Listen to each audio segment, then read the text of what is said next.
Hei, minä olen Leonor ja tänään kuljen ajan halki kertoakseni sinun Havain tarina tuulivoiman tulosta syntynyt saarista. Kauan ennen kuin eurooppalaiset kartat alkoivat väittää löytäneensä maailman, polynesialaiset merenkulkijat purjehtivat jo Tyynellä merellä valtavilla kaksoiskanooteilla. Ei kompassia, ei sekstanttia, eikä pitkiä puheita sivistyksen tuomisesta. Vain tähdet, merivirrat ja syvä ymmärrys valtamerestä, sellainen, joka saisi monet kuuluisat tutkimusmatkailijat näyttämään eksyneiltä turisteilta. Näin he löysivät nämä syrjäiset tuliperäiset saaret keskeltä lähes loputonta merta. Havaijin saaret olivat olemassa jo kauan ennen kuin yksikään purje ilmestyi horisonttiin. Miljoonien vuosien ajan valtavat tulivuoret kasvoivat hitaasti merenpohjasta ja työnsivät kokonaisia vuoria veden yläpuolelle. Kun ensimmäiset polynesialaiset saapuivat, he löysivät rehevän, mutta vaativan saariston. Niinpä he tekivät sen, minkä osasivat parhaiten. Viljelivät maata, kalastivat merellä ja muuttivat villin ympäristön paikaksi, jossa ihmiset todella pystyivät elämään. Havaijilainen yhteiskunta ei syntynyt sattumalta tai improvisoiden. Maa jaettiin järjestelmiin nimeltä ahupuaa, alueisiin, jotka ulottuivat vuorilta aina mereen asti. Tällä tavalla jokaisella yhteisöllä oli pääsy erilaisiin resursseihin.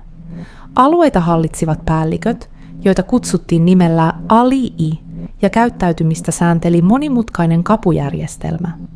Sääntöjä oli paljon, ja joidenkin rikkominen saattoi päättyä hyvin nopeasti ja melko lopullisesti.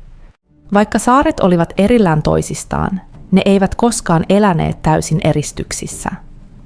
Kanoottimatkat kuljettivat ihmisiä, tarinoita ja toisinaan myös kilpailua eri johtajien välillä. Kulttuuri kehittyi tiiviissä yhteydessä luontoon. Laulut säilyttivät sukulinjoja sukupolvien ajan, tanssit kertoivat jumalista ja sankareista, ja jokainen vuori tuntui kantavan mukanaan jotakin hyvin vanhaa muistoa menneisyydestä. Vuosisatojen ajan Havaiji eli lähes kokonaan muun maailman tutkan ulkopuolella.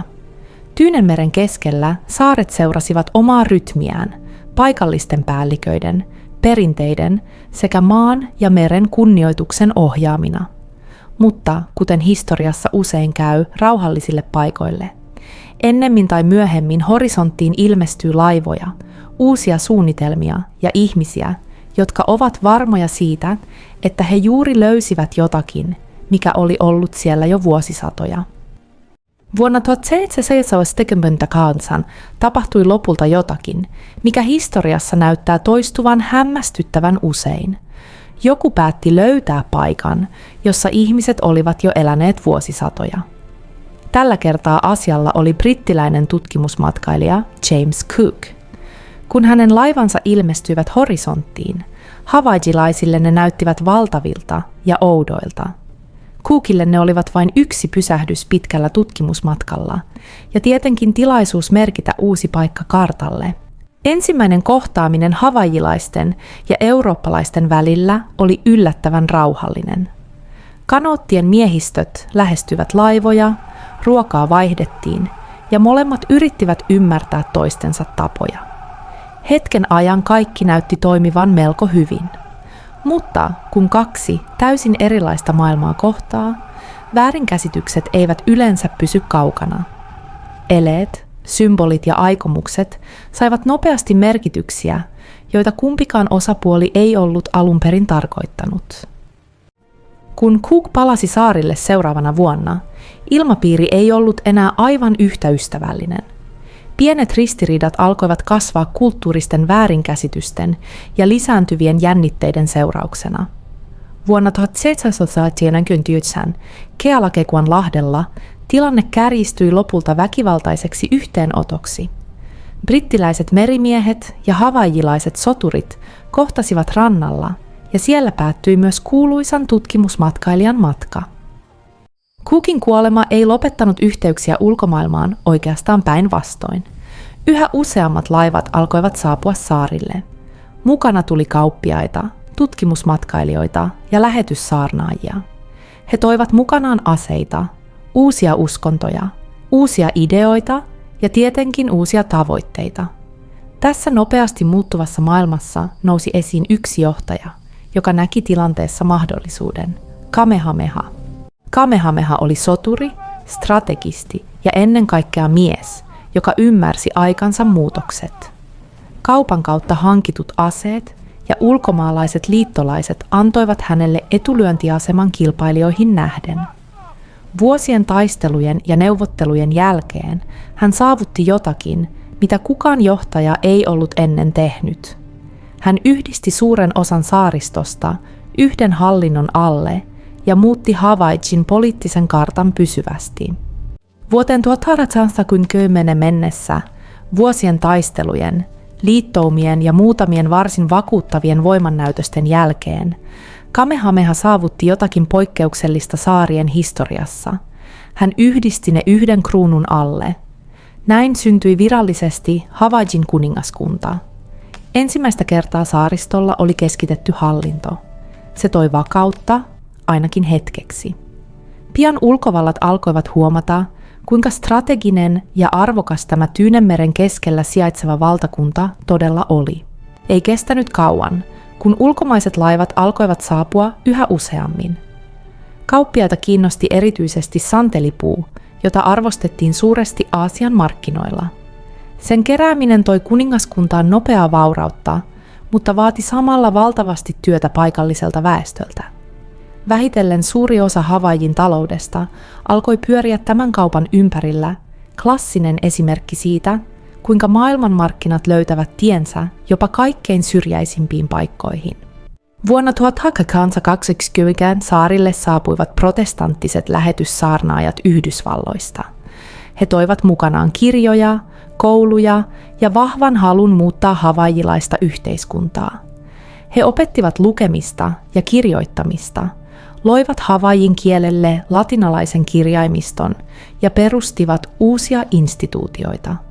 Samalla monet perinteiset tavat alkoivat kadota tai tulla kielletyiksi. Muutos oli syvä, mutta kuten usein tapahtuu, se esiteltiin kohteliaasti nimellä edistys. Kaikki muutokset eivät kuitenkaan saapuneet kirjojen tai uskontojen muodossa. Laivojen mukana tulivat myös taudit, joille havajilaisilla ei ollut minkäänlaista vastustuskykyä. Tuhkarokko, influenssa ja isorokko levisivät nopeasti saarilla. Vain muutamassa sukupolvessa alkuperäisväestön määrä romahti dramaattisesti. Valitettavasti tämäkin oli ilmiö, joka seurasi monia historian kohtaamisia eri maailmojen välillä. Samaan aikaan ulkomaiset liikemiehet alkoivat huomata toisen mahdollisuuden. Havaijin tuliperäinen maaperä ja trooppinen ilmasto olivat lähes täydellisiä sokeriruoan viljelyyn. Pian saarille syntyi suuria plantaaseja. Niissä työskentelemään tuotiin tuhansia siirtolaisia Japanista, Kiinasta, Filippiineiltä ja Portugalista. Hitaasti, mutta varmasti saaristo alkoi muuttua ja muistuttaa yhä vähemmän sitä vanhaa polynesialaista kuningaskuntaa. 1800-luvun lopulla Havaijin kuningaskunta oli yhä olemassa, ainakin virallisesti. Käytännössä sokeriplantaaseihin liittyvillä liikemiehillä oli jo valtava poliittinen vaikutusvalta. Monet heistä olivat amerikkalaisten lähetyssaarnaajien jälkeläisiä, jotka olivat saapuneet saarille vuosikymmeniä aiemmin, raamatut käsissään, ja jotka nyt johtivat varsin tuottoisia liiketoimia. Vähitellen heidän poliittiset tavoitteensa alkoivat kasvaa lähes samaa tahtia kuin sokeriplantaasit. Vuonna 1887 nämä liikemiehet päättivät, että kuningas Kalakaualla oli heidän makuunsa aivan liikaa valtaa. Ratkaisuksi he esittelivät uuden perustuslain kohteliaasti aseistetun painostuksen tukemana. Asiakirja sai myöhemmin nimen bajonettiperustuslaki. Nimi ei ollut erityisen symbolinen. Se rajoitti rajusti monarkian valtaa ja siirsi suuren osan poliittisesta vaikutusvallasta ryhmille, jotka edustivat ulkomaisia taloudellisia etuja. Kun kuningas kuoli vuonna 1891, hänen sisarensa Liliuokalani nousi valtaistuimelle. Toisin kuin monet hänen ympärillään, hän uskoi yhä, että kuningaskunta voisi palauttaa todellisen itsenäisyytensä. Kun hän yritti laatia uuden perustuslain monarkian vallan vahvistamiseksi, vastustus ilmestyi nopeasti. Erityisesti niiden keskuudessa, jotka olivat jo tottuneet varsin mukavaan vallanjakoon. Vuonna 1293 taloudellisiin eliitteihin liittyvät johtajat järjestivät vallankaappauksen monarkiaa vastaan. Kriisin aikana amerikkalaiset joukot nousivat maihin Honolulussa virallisesti suojellakseen ulkomaisia etuja. Ilman riittävää sotilaallista tukea ja välttääkseen verenvuodatuksen kuningatar päätti luopua vallasta.